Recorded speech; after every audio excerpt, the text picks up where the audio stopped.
ನಾನು ಫೋನ್ కొంచెం పక్క పెడు అన్న ఏమనుకోవద్దు ఫోన్ వస్తుంది చూసా నాకు డిస్ప్లేలో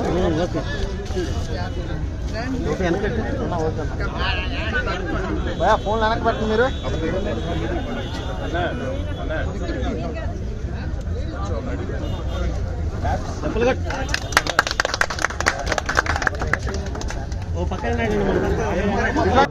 అందరికీ నమస్కారం అండి.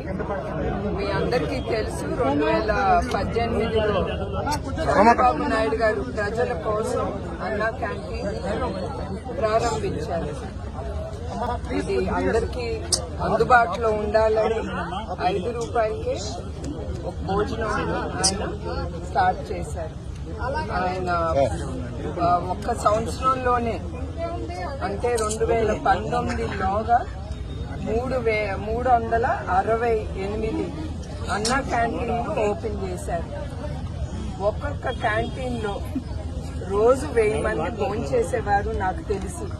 అంటే లెక్కేస్తే దగ్గర 2,25,000 మంది భోంచేసేవారు. మీ అందరికీ తెలుసు అన్నదానం మహాదానం. అదే ఆయన మనసులో పెట్టుకుని నందమూరి తారక రామారావు గారు గుర్తింపు మీద అన్నా క్యాంటీన్ ఆయన మొదలుపెట్టారు.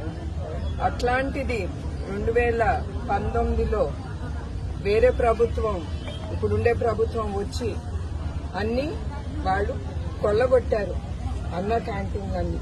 అయినా కూడా ఇప్పుడు 140 క్యాంటీన్లు నడుస్తున్నాయి.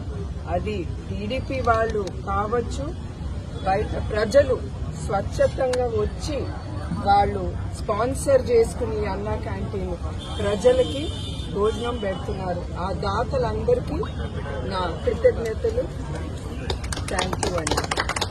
అట్లానే ఆ ఒక్క సంవత్సరంలో 7,7.25 మంది భోంచేశారు. అది ఉండుంటే ప్రజలకి చాలా అందుబాటులో ఉండేది. సో నేను కోరేది ఏంటంటే తప్పకుండా నేను చంద్రబాబు నాయుడు గారు పవర్లోకి వచ్చినప్పుడు ఆయన తప్పకుండా ఇది ప్రారంభిస్తారు.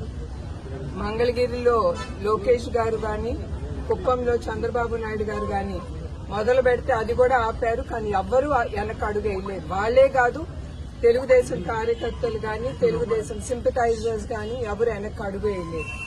అందరూ ధైర్యం చేసి ఈ అన్నా క్యాంటీన్ ముందుకు తీసుకెళ్లారు. అది మా తెలుగుదేశం బిడ్డల్లో గొప్పతనం. అందరికీ మరొకసారి దాతలందరికీ నా నమస్కారాలు. ఓకే.